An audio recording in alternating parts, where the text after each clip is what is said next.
नमस्कार दोस्तों, जैसा कि आप सभी जानते हैं कि हम लोग दीनदयाल उपाध्याय गोरखपुर विश्वविद्यालय गोरखपुर के बीए द्वितीय सेमेस्टर विषय इतिहास प्रथम प्रश्न पत्र जिसका नाम है मध्यकालीन भारत का इतिहास, जिसको 1206 ईस्वी से 1526 ईस्वी तक पढ़ना है।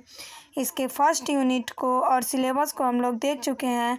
आज हम लोग सेकेंड यूनिट इकाई द्वितीय पार्ट 2 देखेंगे। पार्ट 1 हम लोग देख चुके हैं, जो तुगलक वंश, पार्ट का नाम है तुगलक, लोदी और सैयद वंश, जिसमें हम लोग तुगलक वंश के संस्थापक गयासुद्दीन तुगलक को देख चुके हैं।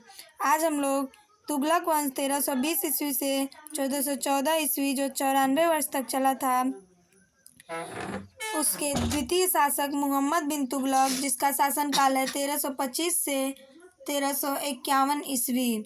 आज हम उसके महत्वपूर्ण प्रश्नों को देखेंगे। मोहम्मद बिन तुगलक से आपकी परीक्षा में प्रश्न जरूर बनते हैं, तो आइए देखते हैं। पहला प्रश्न, मोहम्मद बिन तुगलक गयासुद्दीन तुगलक की मृत्यु के बाद मार्च 1325 ईस्वी में दिल्ली का सुल्तान बना।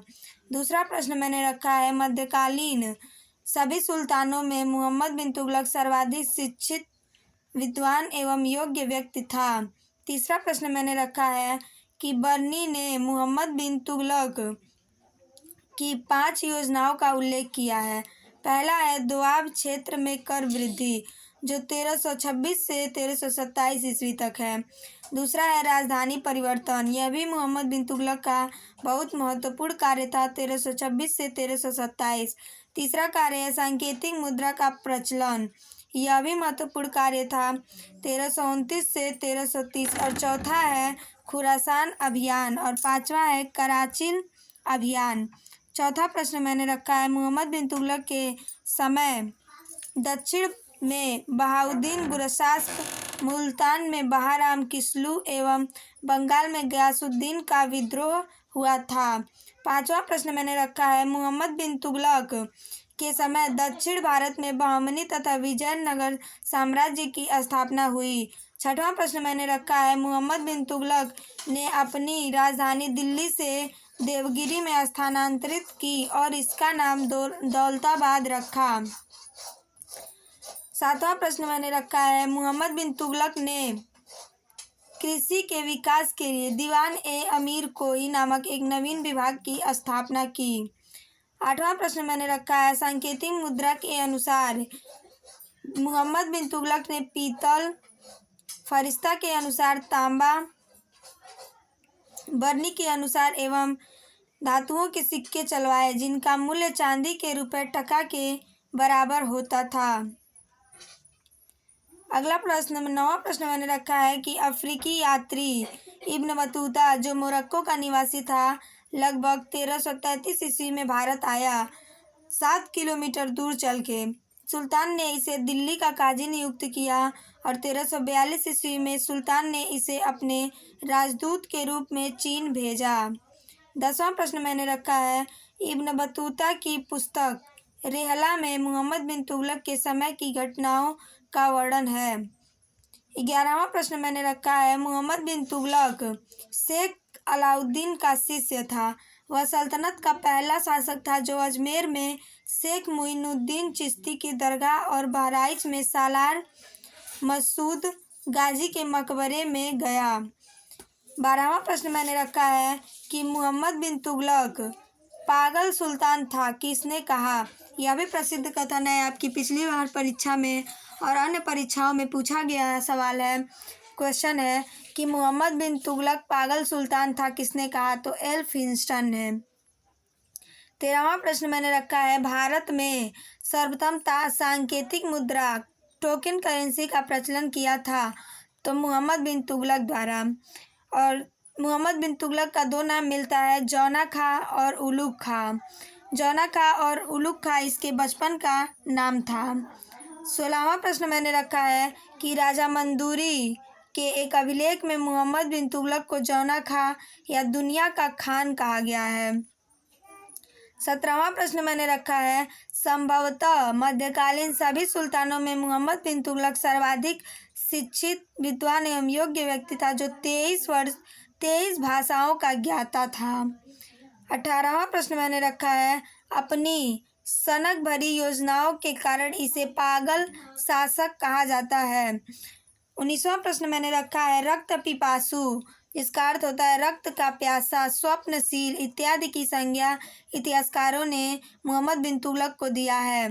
20वां प्रश्न मैंने रखा है, जियाउद्दीन बरनी, सरहिंदी, बदायूं फरिश्ता इत्यादि इतिहासकारों ने मोहम्मद बिन तुगलक को अधर्मी घोषित किया है।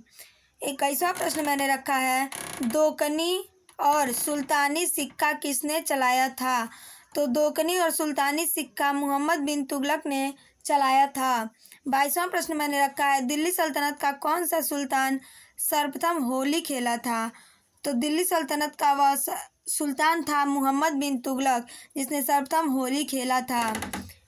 23वां प्रश्न मैंने रखा है, किस सुल्तान के दरबार में जैन साधु हरिविजय सूरी और जीन प्रभु सूरी दरबार की शोभा बढ़ाते थे? तो मोहम्मद बिन तुगलक। 24वां प्रश्न मैंने रखा है, 1337 ईस्वी में मोहम्मद बिन तुगलक ने नगरकोट की विजय की। 25वां प्रश्न मैंने रखा है, 1337 से 38 ईस्वी में कराजल पर मोहम्मद बिन तुगलक ने चढ़ाई की।